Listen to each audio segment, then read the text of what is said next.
Buenos días, bienvenidos a otro programa más en Recordemos la Historia. El día de hoy estamos celebrando el aniversario de 50 años del final de la Revolución Rusa y tenemos preparado un programa especial para ustedes. Este acontecimiento ocurrió en el año de 1917. Por la indiferencia de los gobernantes y la represión ejercida por los mismos hacia la población a causa del malestar que provocó la crisis económica de Rusia y el descontento causado por la derrota militar frente a Japón. La importancia histórica de la Revolución Rusa residió en que fue comandada en primer lugar por obreros y soldados. Fue el pueblo quien derrocó la dinastía de los zares, hecho que se tradujo en la derrota del absolutismo y la implementación de un gobierno comunista.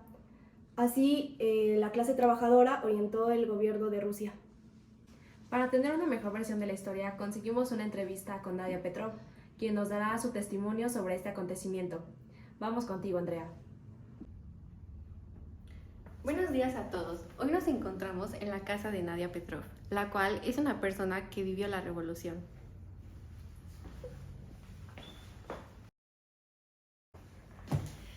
Buenos días, Nadia. Como sabemos, ya han pasado 50 años de que finaliza esta guerra.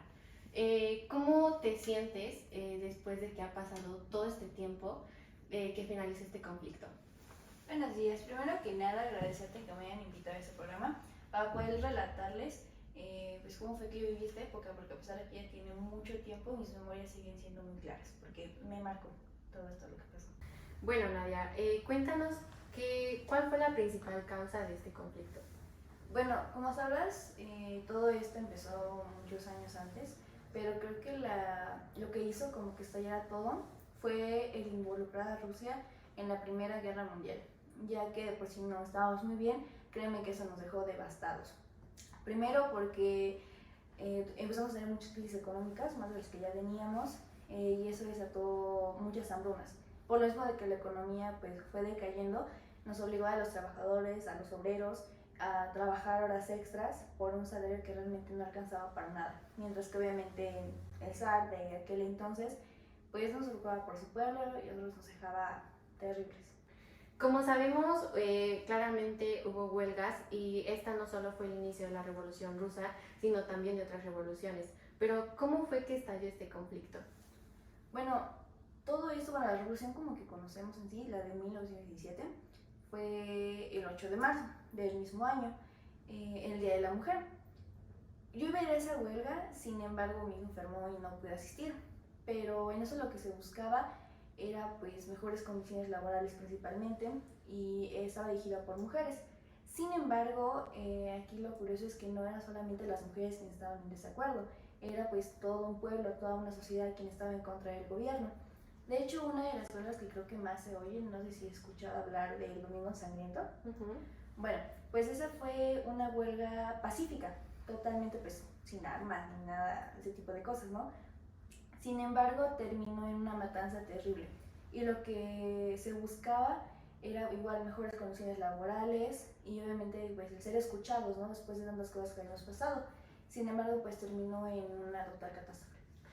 Claramente todo esto fue muy traumático para ti y me sorprende la fortaleza con lo que lo cuentas, ¿no?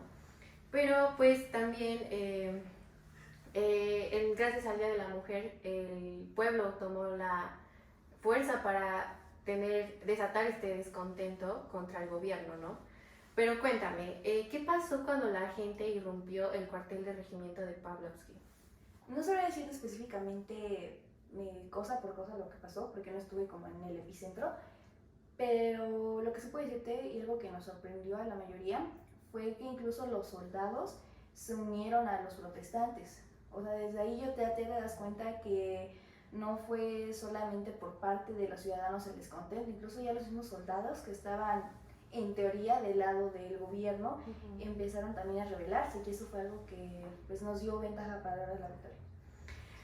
Ok, ¿y el gobierno no hacía nada para frenar el descontento del país?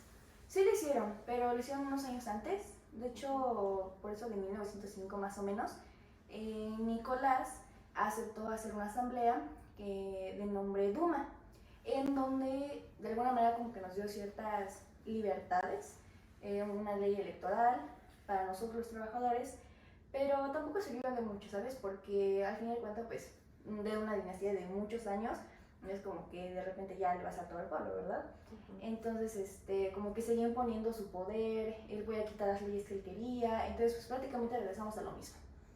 Es duro ver que el gobierno no les daba el apoyo que ustedes necesitaban, pero ¿cómo fue que concluyó este conflicto? Pues creo que empezamos por Lenin, que pues creo que fue el mayor representante de toda esta revolución, quien dio inicio y todo. Él regresó de su exilio a Rusia y fue bienvenido como un héroe, digamos, por trabajadores, por obreros, pues por todos, ¿no? Y después de unos meses que regresara, quien estuvo aliado a él fue Trotsky. Él me parece que fue quien dio el último aviso, la última orden para pues dar el último golpe del Estado que hacía falta. Y ya nada más al otro día recuerdo que el 25 de octubre justamente Lenin había hecho un escrito o hablado, no recuerdo muy bien, que ya habían derrocado pues al Estado totalmente, ¿no? Sin embargo, lo curioso de esto es que después de tantos años de protestar y supuestamente ya creíamos que pues, Rusia iba a estar en paz, siguió, digamos, como una guerra civil, digamos, entre los bandos que querían gobernar Rusia, que estaban los bolcheviques y estaban los mencheviques, el ejército rojo y el blanco. Sin embargo, después de un tiempo y varias peleas, terminó ganando los bolcheviques, quienes pues permanecieron en el poder después de pues prácticamente todo lo que hicieron, ¿no? Y creo que pues era lo justo, y pues sí, creo que de esa manera fue que Rusia terminó estando pues un poco en paz y obviamente desataron pues más cosas, ¿no? Más adelante. Bueno, muchas gracias por la entrevista y por tu tiempo y sobre todo por aportarnos datos muy importantes de esta historia. Como sabemos, la Revolución Rusa de 1917 no solo acabó con un imperio de más de 300 años, sino también transformó de arriba abajo el sistema político y económico de este país y dando una nueva oportunidad al sistema comunista que también cambió al resto del mundo. Volvemos al foro. Como pudimos ver en la entrevista, hubo grandes cambios en el poder de Rusia frente al mundo en todos sus ámbitos. Trajo consecuencias como el establecimiento del comunismo, con la creación de la República Federativa Comunista, que pasó a denominarse Unión de las Repúblicas Socialistas Soviéticas, llamada URSS. Y también la división del mundo en dos. Por un lado estaba el capitalismo y por otro lado estaba el comunismo. Esta oposición resultó en la Guerra Fría. Y bueno, eso es todo por hoy. Gracias por su preferencia en este programa. Nos vemos en otro capítulo de Recordemos la Historia.